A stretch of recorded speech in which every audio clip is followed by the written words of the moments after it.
Olá, tudo bem? Vamos lá então a mais uma das nossas aulas do curso de licenciatura em Química da UFRN, na modalidade à distância, da disciplina de instrumentação para o ensino de Química 2. A gente está quase no final do nosso curso, né? Então vamos dar continuidade a essas atividades, tá? Eu sou Márcia Goretti, sou docente da disciplina e vamos aqui falar um pouco e fazendo um pouco o resgate do que a gente viu nas aulas anteriores, né? Lembra que desde a aula 6 a gente começa a discutir uma determinada perspectiva ou proposta de ensino, que é utilizar como ferramenta as atividades experimentais, né? O trabalho prático que pode ser no laboratório, que pode ser na sala de aula, né? Que tem diferentes tipos e formas que a gente pode utilizar como ferramenta, mas que essa proposta é uma proposta interessante e ela está muito relacionada com o objetivo didático do professor ou da professora. Então, na aula de hoje, a gente vai falar um pouco sobre essa organização do trabalho prático no processo de aprendizagem, né, de ensino e aprendizagem dos nossos alunos e alunas.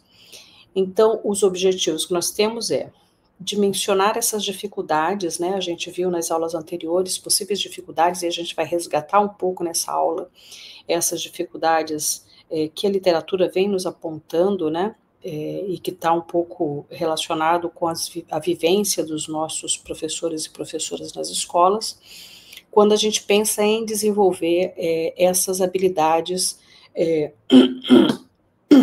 no trabalho dessas atividades experimentais.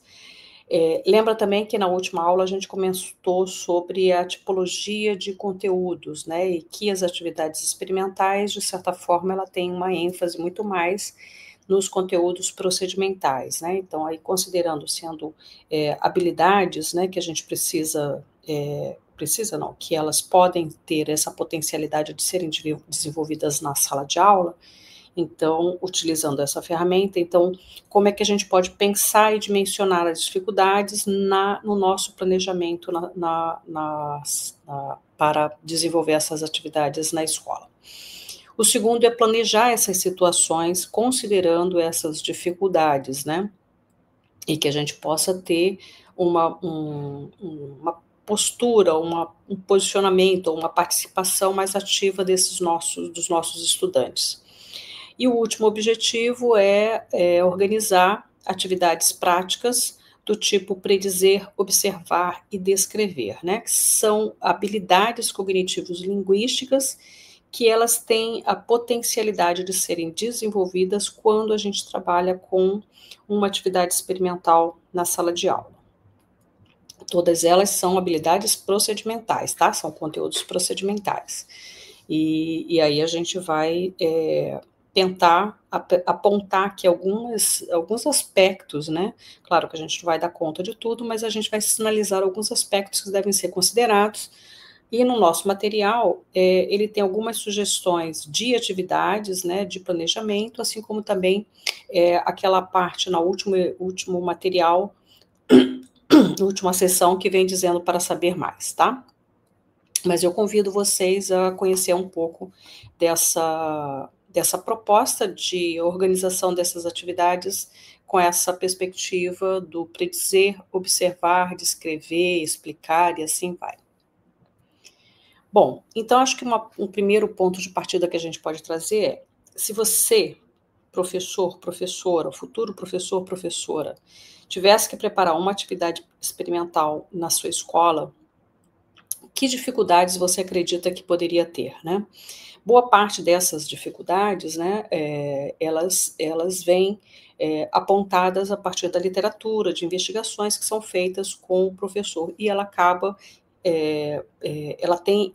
ela ecoa também no nosso dia a dia, né? Então a gente começa a pensar a infraestrutura, né? Eu preciso ter uma infraestrutura para desenvolver uma atividade, porque eu preciso de laboratório, etc. Ou então, às vezes, eu posso falar que eu não tive esse tipo de formação, porque no meu curso de formação inicial, eu não tive possibilidade de pensar atividades experimentais que fossem dirigidas para a educação básica, né? Enfim, então existem inúmeras possíveis dificuldades que a gente poderia apontar aqui e que a literatura vem sinalizando. Então, essa é uma pergunta inicial para a gente poder pensar um pouco, né? E aí a gente vai estar trazendo algumas dessas principais dificuldades que a literatura vem apontando para a gente, né? Vejam aí a figurinha que a gente está trazendo, que é uma imagem que está lá na nossa aula, né, no nosso material impresso, e que ele vem apontando um determinado tipo de atividade experimental que é muito comum em experimentos durante feiras de ciências, né, que eles chamam de vulcão químico, né, onde você tem, né, uma reação exotérmica, né, de produção, né, de decomposição do dicromato, né, em amônia e tudo mais, e aí ele dá aquela explosão. Então, muitos professores, né, às vezes acham que o fato de você trazer algo que seja chamativo, né, que explodiu, que mudou de cor, algo assim, isso aí é o suficiente para que o aluno possa ter compreendido o conceito químico que está ali presente, né? Lembra que a gente vem falando isso com vocês desde a aula 6, né? Dessa visão simplista que se tem do uso da atividade experimental, né? E aí, na tirinha aí, no recortezinho da imagem que a gente traz, né? A professora pergunta, né? Vira decomposição do dicromato de amônia? Agora escrevam a equação química, né? Então, o interesse da docente aí, implicitamente, a gente está imaginando que o objetivo didático dela é pegar um determinado fenômeno, né, que é a decomposição do dicromato, e a partir do fato dela estar falando da decomposição, né, e até apresentando o fenômeno, pedir que os alunos escrevam, né, então é algo que seja uma aplicação daquele fenômeno que está sendo ali, a aplicação do conceito de reação química, né, de você representar uma reação química na sala de aula, né. Então, uma aluna fica surpresa e acha legal a explosão e a decomposição, né? Pô, bem legal, professora. E o outro que está tentando, né, entender alguma coisa, diz, de o quê? Eu não consigo nem entender, né? Eu só vi uma explosão, né? Então, essa imagem aí mostra que pode sinalizar, né, ou ela representa algumas das dificuldades que a literatura vem nos apontando, né? Primeira dificuldade é a ausência por parte dos estudantes, né, de um referencial teórico para interpretar as informações que ele observou, né? Então, assim, o fenômeno é muito rápido, né? Ele não tem todo aquele arcabouço teórico para poder compreender todos os elementos, porque um fenômeno que acaba sendo muito complexo e do ponto de vista químico, né, ela está ocorrendo de uma perspectiva submicroscópica, né? Então, assim, requer uma abstração para poder compreender aquilo dali. A outra dificuldade, né, também é a interferência de outros conceitos químicos, outros conhecimentos químicos que estão ali dentro daquele fenômeno, que estão presentes dentro daquele fenômeno, porque por mais que a professora queira trabalhar apenas, né, a representação daquela equação química, eu tenho outras questões que estão ali, né, eu tenho um sistema aberto, né, eu tenho a questão da temperatura, enfim, então, assim, existem outros conhecimentos que estão ali também envolvidos naquele fenômeno que a professora está trazendo. O outro é relacionar todas as informações que estão ali presentes, né? Porque por mais que ela esteja apontando só na representação do fenômeno, né?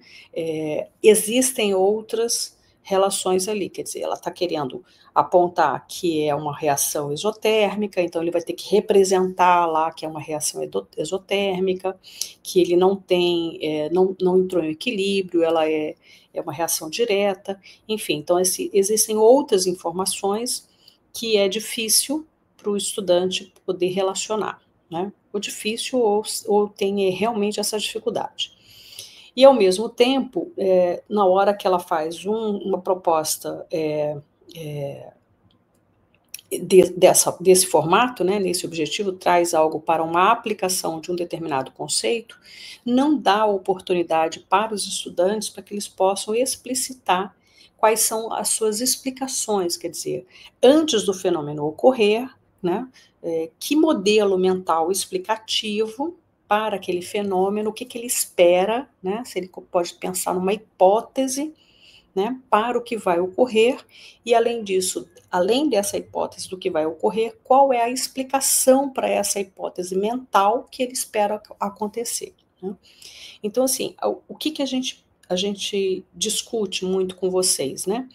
Que a literatura, né, a pesquisa no campo da educação em ciências, educação química aqui particularmente, nos traz, né, quando ela apresenta uma série de dificuldades, para nós, futuros professores ou professores em exercício, saber de quais são essas dificuldades principais nos ajuda a pensar no planejamento de uma atividade experimental. Então, a gente não está dizendo que a proposta da professora está equivocada, mas ela poderia ter um encaminhamento diferente, né? Então, ela poderia ter um planejamento diferente, ela poderia organizar essa atividade experimental de uma forma diferente que pudesse atender a um determinado objetivo didático para ela, tá?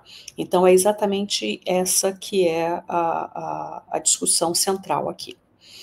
E aí, como é que a gente pode pensar isso, né? Então, um primeiro aspecto é que é muito importante, né, que considera exatamente essa última dificuldade que a literatura vem apontando, né, que a gente não dá oportunidade para os alunos explicitarem os seus modelos teóricos, né, é que o professor, a professora possam promover para os seus estudantes, para que eles possam explicar, né, utilizando bases, conhecimentos teóricos, conhecimentos químicos, os resultados daquela atividade experimental, né, daquela aula demonstrativa. A gente viu na imagem que é um experimento prático demonstrativo. Então, a gente pode traz aqui como exemplo, né, o professor pode solicitar que os alunos elaborem por escrito uma explicação para aquele fenômeno, né? Ou ainda que eles possam organizar, né? Que esses estudantes estejam organizados em grupos, em duplas, né? E pedir que eles apresentem cada um deles, né? Cada dupla ou cada grupo, a sua própria explicação para aquele fenômeno, né? Que eles possam discutir aquela explicação, aquele modelo teórico, que eles possam socializar esses modelos teóricos que foram utilizados, né? E aí tentando encaminhar para relacionar qual é a base, né, qual é o conhecimento químico que pode estar colaborando para explicar aquele fenômeno e que é um conhecimento químico que ou já foi abordado, por exemplo, ou que a professora ou o professor pretendem abordar aquele conteúdo.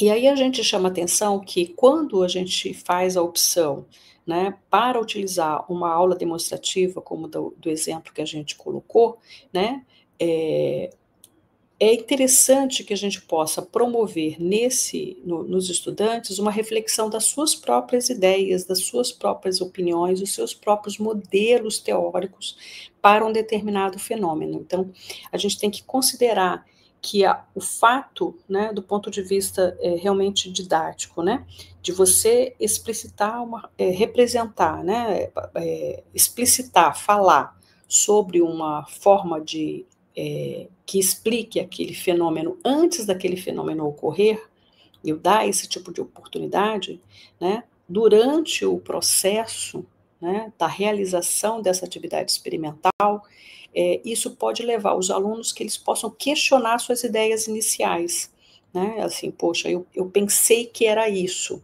né? Eu trouxe um modelo explicativo para isso, mas o experimento me mostra um resultado conflitante com o que eu esperava. Então, ali acaba sendo um momento muito importante para a professora, para o professor, de discutir, de refletir ou de introduzir um conceito que é o conceito foco que se pretendia trabalhar ali, né? Então, a gente chama um pouco a atenção para isso daí, né?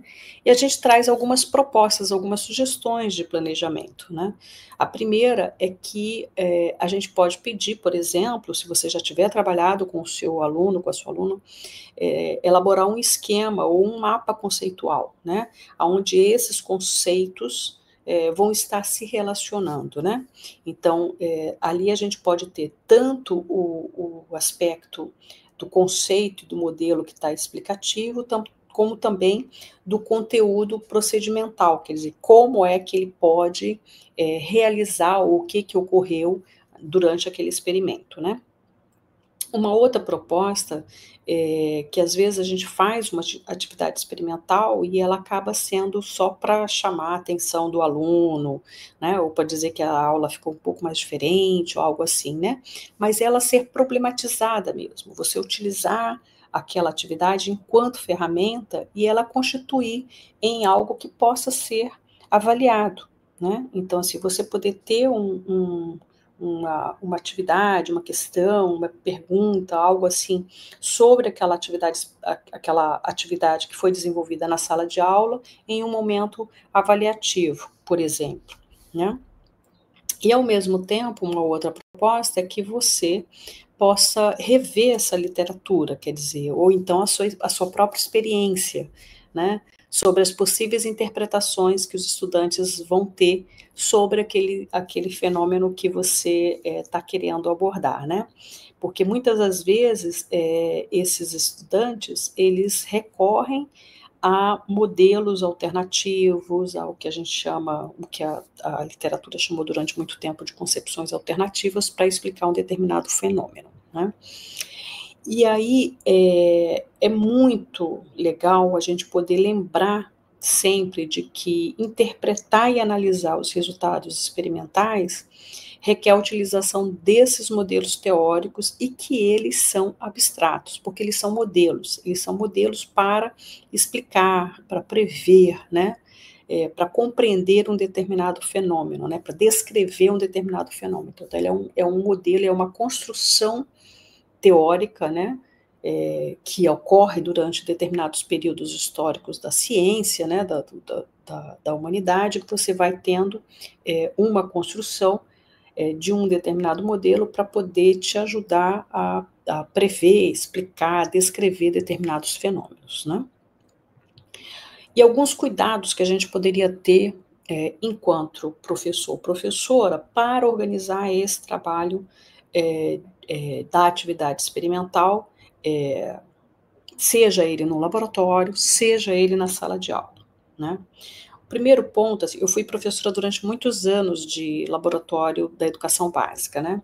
Então a gente tem que testar tudo, né? Tem que olhar todos os materiais, tem que olhar todos os reagentes, tem que preparar as soluções, tem que verificar os cuidados de segurança, uma determinada atividade experimental, sei lá, que trabalha com fogo, ou com ácido, ou com uma base muito forte, elas não podem, né, ser manuseadas pelos alunos, né, dependendo da faixa etária deles. Você pode até trabalhar no ensino superior, mas na educação básica, trabalhar com determinados materiais, eles são perigosos, então você precisa readequar aquilo que seja possível para que o aluno possa manusear sem correr nenhum tipo de risco, ou então que você possa manusear sem correr nenhum tipo de risco, né, de ter todos os cuidados de segurança, né, que ele não tenha um odor muito forte para que os alunos possam ver, ou então aí se eu vou ter algo que tenha um odor mais intenso, que eu use um espaço que tenha todas as condições, ou numa capela, ou então que eu faça fora da sala de aula, ou então que eu filme aquilo dali para que o aluno possa observar, enfim. Todos esses cuidados, eles são muito importantes para a execução das suas atividades experimentais, né? E aí é muito importante também você deixar muito claro qual que é o seu objetivo didático, né? Então, assim, quer dizer, qual é o modelo explicativo que você quer ensinar a partir daquele fenômeno, quais são os procedimentos que você quer desenvolver no seu aluno, né? Quais são as habilidades cognitivo-linguísticas, por exemplo, que você quer desenvolver. Se eu vou utilizar uma atividade demonstrativa, então, durante aquelas etapas que eu vou estar executando passo a passo cada etapa da atividade experimental, que o meu aluno vai estar observando esse procedimento, né, que eu vou estar executando, né, que eu possa ter clareza, né, de qual que é a minha intencionalidade naquele momento, né? E o outro ponto é assim, qual que se você quer utilizar, por exemplo, a atividade experimental para comprovar um determinado modelo, né? Sei lá, de intensidade, né, da reação química, né, calorimetria, enfim. Né? Então, assim, qual é o modelo que eu quero utilizar, né? Ou é o conceito que eu quero abordar, isso aí tem que estar muito, muito, muito claro. E durante a execução da atividade, né, então assim, no seu planejamento você também tem que ter isso, são roteiros orientadores para os alunos, para que eles possam ter uma clareza de como é que eles vão observar, como é que eles vão registrar, se não for uma aula demonstrativa, mas sim que os alunos vão realizar aquela atividade, como é que eles vão utilizar aquelas vidrarias, ou se são materiais de plástico, alguma coisa assim, como é que eles vão realizar os cálculos, quer dizer, no seu planejamento você tem que ter um roteiro orientador para a execução, para orientar os alunos na execução das atividades, tá? Não é só simplesmente você ter um roteiro da prática, né? Mas sim de como é que você vai orientá-los em cada uma dessas habilidades cognitivo-linguísticas que eles podem desenvolver, né? E aí a gente pode estar trazendo aí algumas sugestões, né, que você pode trazer algumas perguntas para poder orientar esse trabalho, né, durante esse planejamento. Por exemplo, antes do experimento, né, que eu posso dar a oportunidade deles pensarem em prever as hipóteses do que vai ocorrer, né. Eu tenho lá uma solução ácida, né, uma solução básica com baixíssima concentração, e eu quero mostrar a identificação, né, como é que eu posso identificar um ácido e uma base a partir de um indicador. Aí eu vou colocar lá e vai mudar a coloração. Então, o que vai acontecer, né, o que vocês esperam de resultado, o que vai acontecer depois que eu colocar essa gotinha, né, algo assim, né, então, que explicação que eles podem dar para essa hipótese que eles estão prevendo do resultado do experimento, né? Então, aqui eu estou criando a possibilidade, eu estou dando oportunidade para que eles possam expor um modelo explicativo para o fenômeno que eles vão executar ainda. Então, assim, primeiro, o que eles esperam ver, né? E aí depois o que eles esperam em cima dos reagentes que nós temos, em cima das condições, etc., né, qual é o possível resultado.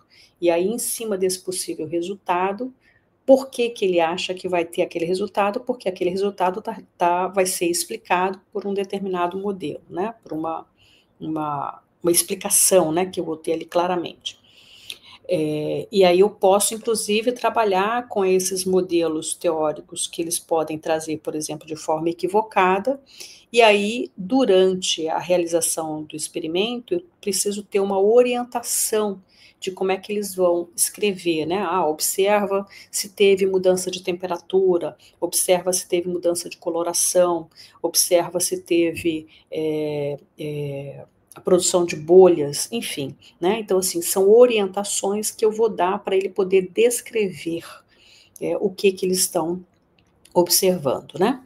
E depois do experimento, que ele possa comparar o que ele, antes de realizar o experimento, estava esperando e qual que era o modelo explicativo para aquele experimento, né? E agora que ele observou o experimento, depois que foi executado, né? Qual é a explicação, se aquela explicação inicial que ele tinha pensado, na hipótese dele, se ela realmente está coerente ou não com os resultados, né? Então eu tenho três momentos aí. O primeiro é a previsão, né, que é o nosso terceiro objetivo, né, o de prever, uma habilidade cognitiva linguística de prever. Durante o experimento, que é a habilidade cognitiva linguística de observar, e aqui está incluindo o descrever também. E o terceiro momento, né, que é o de explicar, comparar e explicar o que ele previu, né, inicialmente, né?